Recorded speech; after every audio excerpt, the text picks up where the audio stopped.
The best lure for creek smallmouth, in my opinion, like hard plastic lures, are jerk baits. For some reason, creek smallmouth love silver jerk baits and orange and yellow jerk baits. Like this has almost looks like, it looks like a goldfish almost. I think the creek current gives it that natural, wiggle to it, to where, if you're just in a pond or a lake, I guess jerk baits work, but I don't know. There's just something about a creek where bass just, freak out when they see one. Crankbaits, I think I've caught three creek bass on crankbaits. I don't know if it's just because they wiggle so much. It didn't matter for me if it was a shallow diving or a deep diving crankbait. They just haven't produced a lot for me. This is the color that I primarily try, but I got all different kinds of colors, like these stuff, like this stuff and whatnot. So, they're good lures to have, if you want to try. I still don't understand why they wouldn't want to go for one, but crankbaits just, for some reason, they just don't produce as much as a jerkbait would. These guys here are almost like jerkbaits in a sense that you can fish them like a jerkbait. That's what I basically do, is I'll fish it like a crankbait, but then what I do is once it gets, to a deeper level and it starts to get that shake, I let it pause and come up, almost like a jerkbait, and the bass seem to love them. That's the way I fish it in my creek, and I primarily try to go to the the more open, the more calm, deeper parts of the water versus the rushing stream, like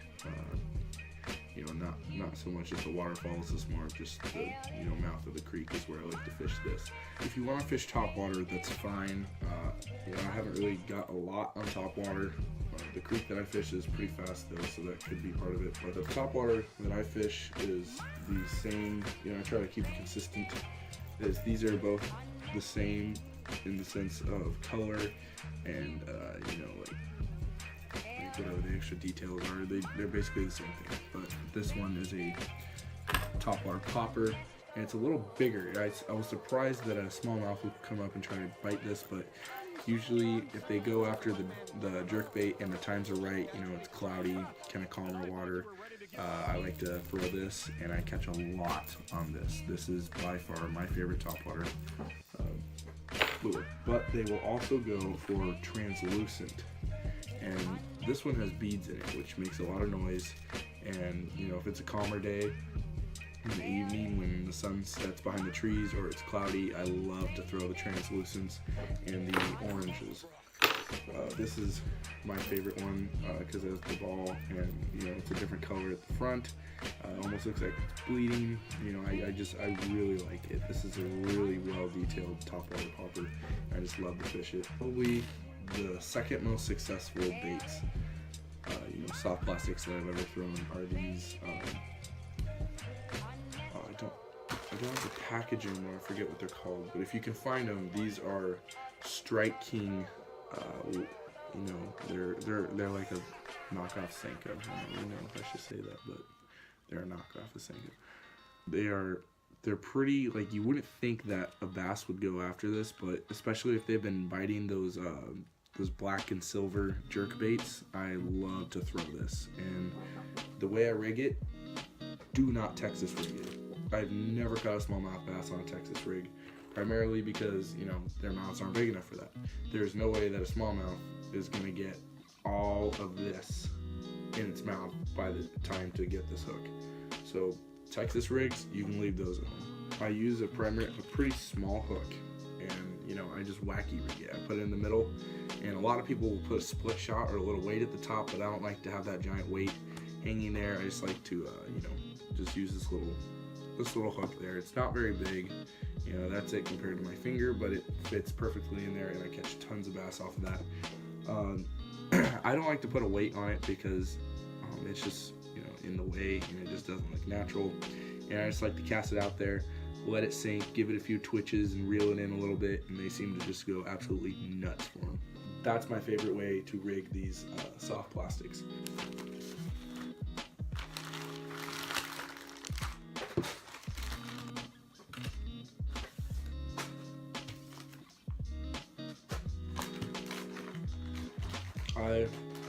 Next, Zoom baits.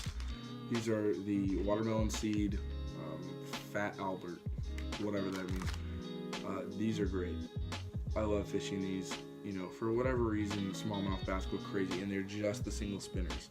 You know, they blend in with the water clarity pretty well. Depends on what kind of creek you're fishing. But these do the trick for me in the spring when, you know, the creeks aren't really flowing that much yet, and everything's still pretty clear. Clear water fishing, I love to fish these, and I just put it on a jig. You know, I just put like a neon jig on it, just like this. You know, I know some people Texas rig them, but again, don't Texas rig if you want to catch smallmouth. But yeah, basically like that. That's as simple as it gets. It's just like that, and you will guaranteed catch them. I am out of my favorite soft plastic to catch smallmouth bass on. It is the tube jig. It is amazing. For whatever reason, you know, it looks like a minnow. No clue. Smallmouth bass just go absolutely nuts for those. Those are amazing. I just use a jig, and I just, you know, couple twitches, reel in, couple twitches, you'll catch one almost every time. Now these are complicated. I've only caught about 5 smallmouth bass, but they have been fairly large on these.